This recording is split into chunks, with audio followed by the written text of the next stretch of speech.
¿Qué banco o qué persona presta a otra persona algo que debe más de 10 veces el PIB que tiene?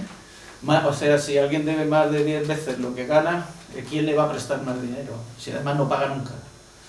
Bueno, pues esto solo puede pasar en un sistema tan absolutamente irracional como el que estamos viviendo en estos momentos, que es lo que está garantizando es que el resto del planeta le demos dinero a Estados Unidos mientras tenga esa fuerza bruta. ¿Y cómo puede mantener Estados Unidos esa fuerza bruta? Porque sigue teniendo el dólar como moneda de cambio internacional y de reserva del valor para atesorar. Y eso quiere decir que la mayoría de las transacciones que se hacen en el mundo todavía siguen siendo en dólares, y que el dólar es una moneda fuerte porque tiene un ejército fuerte, y tiene un ejército fuerte porque tiene una moneda fuerte. Esos dos son los dos últimos pilares que les quedan a Estados Unidos. En el momento en que el dólar comience a fallar como moneda de cambio internacional, se derrumba todo el entramado, se derrumba todo el sistema. Y esto es lo que Estados Unidos está desesperadamente intentando evitar. ¿Y cómo está intentando evitarlo?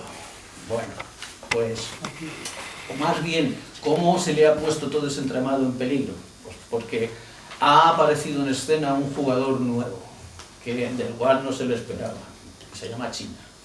Es una potencia emergente que viene a descambalanchar toda la globalización unilateral que Estados Unidos había lanzado, y con sus socios detrás, con sus amiguitos detrás, intentando de una manera u otra hacer una suerte de subimperialismo global, ¿no? China comienza una internacionalización multipolar, anclada en lo nacional.